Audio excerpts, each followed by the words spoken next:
Zach is back. It's the Zach Gelb Show on Fox Sports 920 The Jersey. Welcome back in. 4:16 is the time in the Princeton Orthopedic Associates studios. We're all getting ready for the NCAA tournament on Thursday. Princeton trying to upset Notre Dame. The Tigers going back to the big dance. 609-919-9200. And now joining us is someone that knows a thing or two, to say the least, about the Princeton program. Their former head coach from 1996 to 2000, then was an assistant for a long time under Coach Carrill, and that is Bill Carmody. Is kind enough to hop on board with us right now. Coach, appreciate it. Thanks for a few minutes, and how are you? I'm doing well, Zach. Thanks. Well, we appreciate you coming on. So Mitch Henderson going back to the NCAA tournament. We talked to him after the game a little bit about what that feeling is like compared to being when he was a player for Princeton, when you got to see him. But now as a head coach, you see Mitch Henderson going to the tourney representing Princeton. How proud are you of him? Well, yeah, I'm just really happy for him. You know, he's worked real hard, and he's just done a great job there. I mean, I'm fortunate enough to watch some of the games on this Ivy League network that my wife, got for us. And so probably the last 5 games I've seen, and I'm really impressed with the way they play offensively and defensively. And you know what makes a good coach is when a coach is able to get his team to win with less. And that's what happened this year, because this was a team that many people thought was going to be in this spot, but they started out the year 4-6, and they lost 2 big players in Hans and Caruso. So just how about the way that he got his team to respond to that adversity from earlier on in the season? Yeah, well, it's just remarkable because he, I don't think he made any excuses. I think, I remember talking to him when, some of the guys went down, and he just said, okay, this is what we have, and we're going from there. It's almost like, okay, that's, passed, and what are we going to do now? And some guys came through, and that, maybe would have been getting 10, 12 minutes, and they end up getting 30 minutes, and they really came through in a big way. But it's just a credit to Mitch and his staff to be able to do that kind of thing in, sort of in midstream. You know him better than most people, and you saw him as a player, and then you saw him as an assistant coach when he worked for you. How'd you know this guy was going to be a really good head coach? Well, he saw things, he was a little crazy as a player, to tell you the truth, early on. He used to drive Coach Carrill a little nuts, but a very good athlete, very fast, and a real competitor, And what I always liked about him was that he could see the whole court. He made passes. I think I remember saying one time after, some of the passes that he made in this game that you won't see those kinds of things for the next 20, 30 years because he was, he just had great vision and, he cared about winning. So, if you see things the way he does on the court, spatial differences and things, that it makes a big difference in your, coaching. Of course, you have to have good players, and he's got good players, but he seems to put them in situations where they can excel. I need a little bit of a story time on this snowy day. How did he drive Coach crazy? He was wild. He was so fast. He was just so fast. Sometimes he'd be going down and he'd throw the ball into the bleachers. We were playing up in Wisconsin, Green Bay. They had a really good team then, and they beat us pretty solidly. But he was a freshman, and he drove down one time, 3/4 court, and he literally threw the ball, 25 feet over the guy's head into the bleachers. This guy's nuts, And he was, he learned to control it, I guess, or it just wasn't perfect for Coach at that time. But Coach loved him as a player and as a guy too, and just, brought him along. And Mitch was, sharp enough to learn, to realize he had to learn how to, play as a team and sort of control that speed and competitiveness. Head coach of Holy Cross, Bill Carmody, with us right now on the Zach Gelb Show. When Mitch took this job back in 2011, and you knowing so much about Princeton, what advice did you give him? I didn't have to give him too much advice. He was ready for a couple of years before that.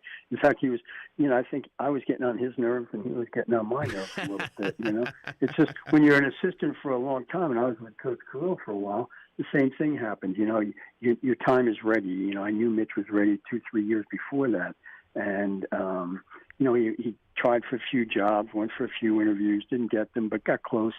And then this happened. So I knew just from the way he helped me in practice and that there wouldn't be much of it wouldn't be a big change for him, because I tried to give him a lot of responsibilities, and he took them and ran with them as an assistant.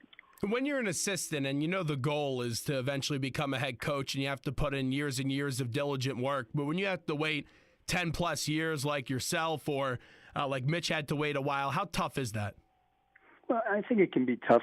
I was fortunate because I like going to work every day. I like working for Coach Curl, and I didn't have any plan. Okay, when I'm 26, I'm going to be this, and when I'm 31, that. And, like some guys map out their life like that, which is fine. It just I was different. I think Mitch was too, but he just so it's if you like going to work. And you have some responsibility, I don't think it's as hard. If you're just sort of there as an assistant, you don't get much input, then that can be more difficult. You're right. In these necks of the woods, Coach Carell's a legend, and you got to sit by him for many years on the bench at Princeton. If you had to give me some life lessons that you learned from him, what would you really take away from your time with the head coach? Yeah, he the main thing was, and I think he used to say this, that Coach Van Bredikoff, who coached him at Lafayette, and he used to say, just, you coach to your personality. Just whoever you are, just do that. And, if you know the game and you love the game and you work at it, you just coach the way you feel. So, gut stuff more than, X's and O's and things. Coach to your personality, and then you'll be true.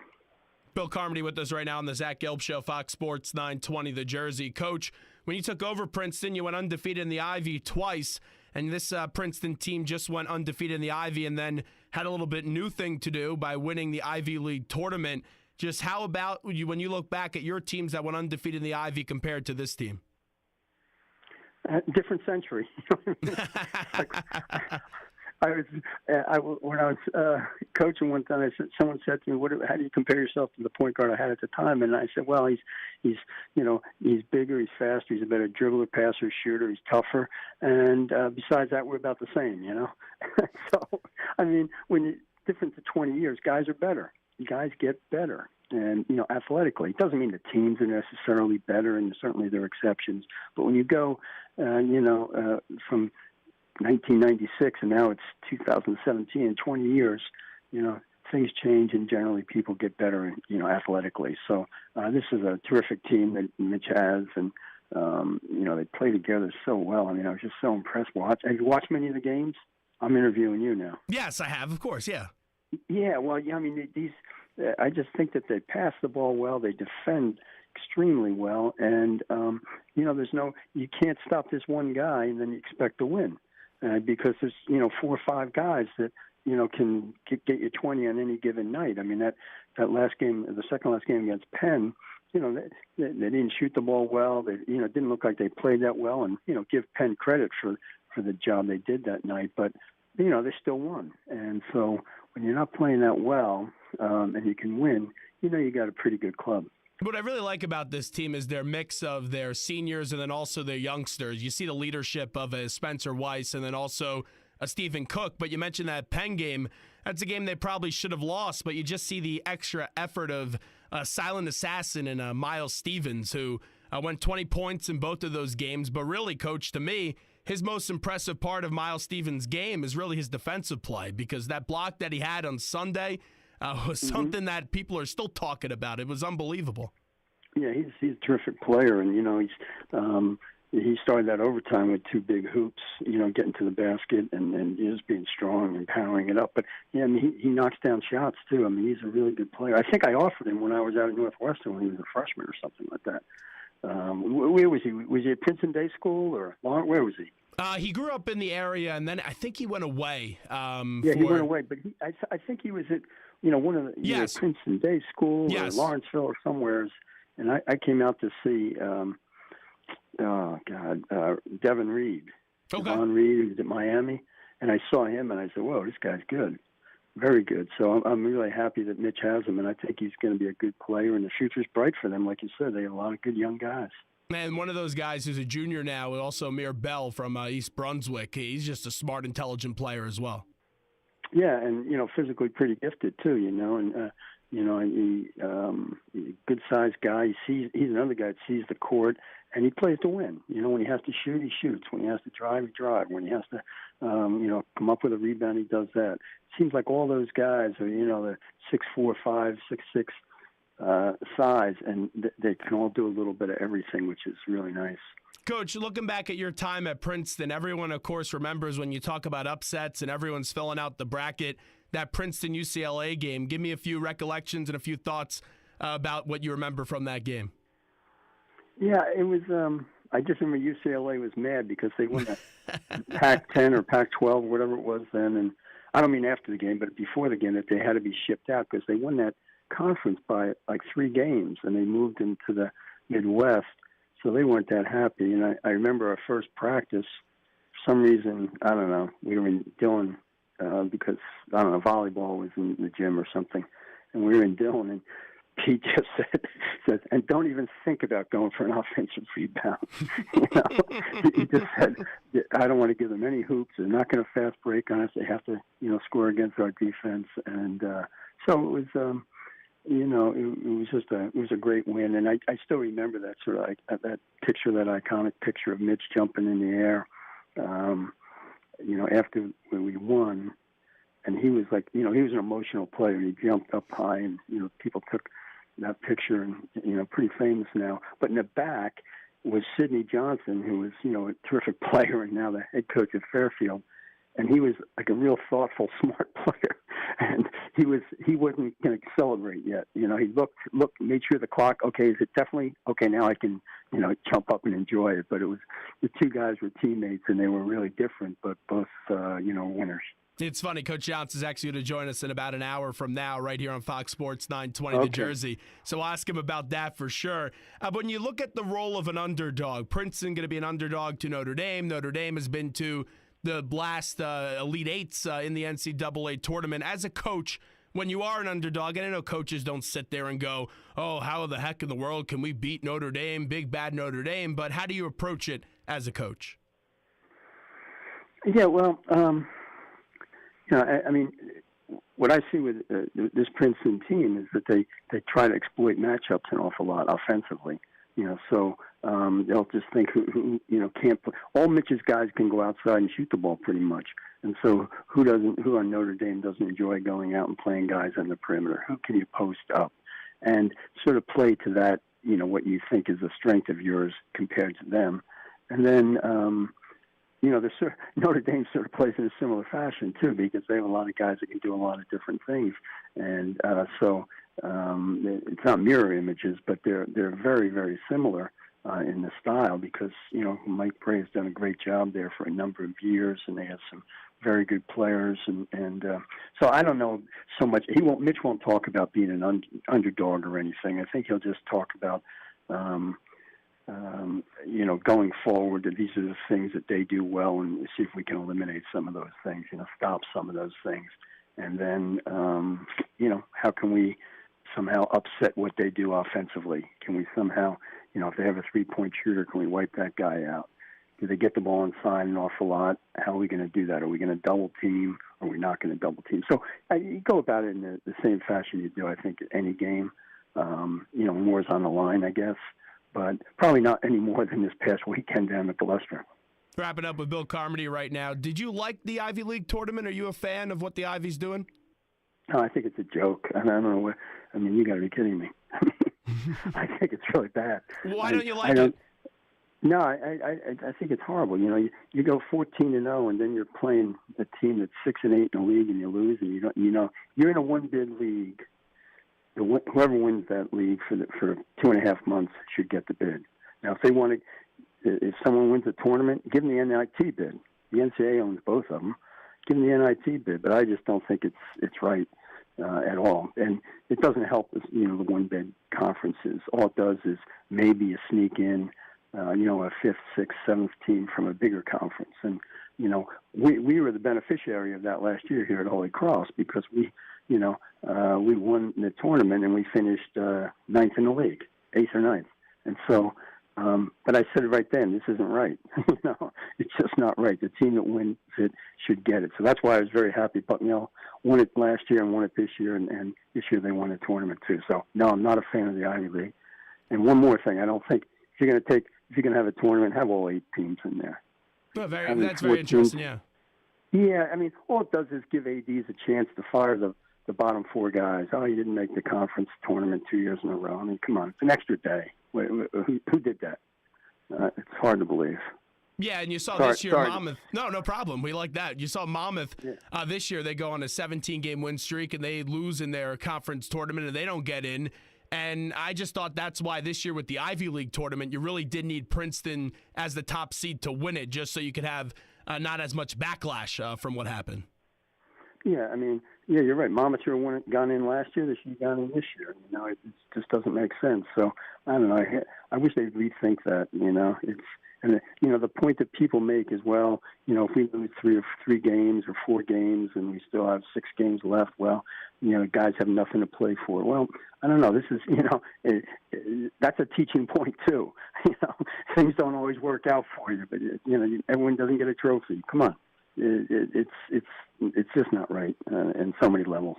Since you've seen this Bucknell team, because they're in your league, the Patriot League, what stands out to you about them before they get ready to play West Virginia? Bucknell is just it's just solid all around. They defend very well. I mean, Princeton played them this year, right? Very close game. Yes, that's what actually started the win streak. Oh, was they? What did they win? Like win by 2 or 4 or something like that? Yeah, it was a close game, and then Princeton, went on to win 19 games in a row. But that was what a lot of people say is the turning point of the season, that game. Yeah, well, Bucknell is a nice, solid team. I mean, they guard, they have good inside stuff, they can make shots, and they push the ball. They get the ball up and down the court. Now, they are turnover prone. Because they do try to play fast, and I know West Virginia. I've seen them a couple of times, and they force a lot of turnovers. So it'll be an interesting matchup. Coach, before we let you run, you see so many of these teams in the NCAA tournament. Villanova looking to repeat. UNC trying to right the wrong from last year of getting to the NCAA tournament championship game and losing on that dramatic last-second shot by Villanova. When you look at this field, who are some of the teams that you really like to be in the Final Four coming up this year? Yeah, I don't have any special insights or anything like that.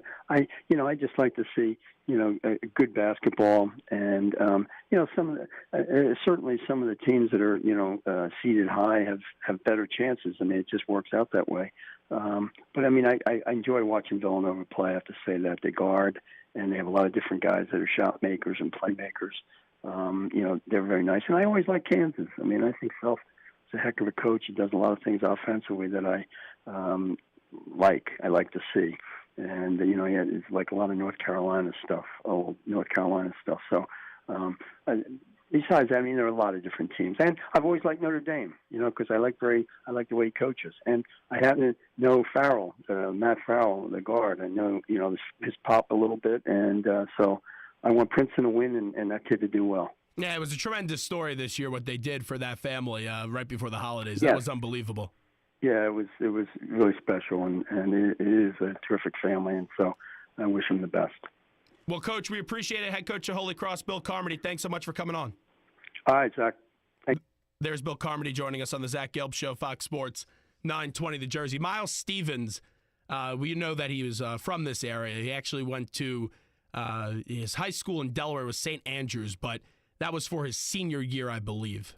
Before Princeton, he was at Pennington School in New Jersey before transferring to St. Andrews to finish up his high school career, and missed his senior year because of an injury.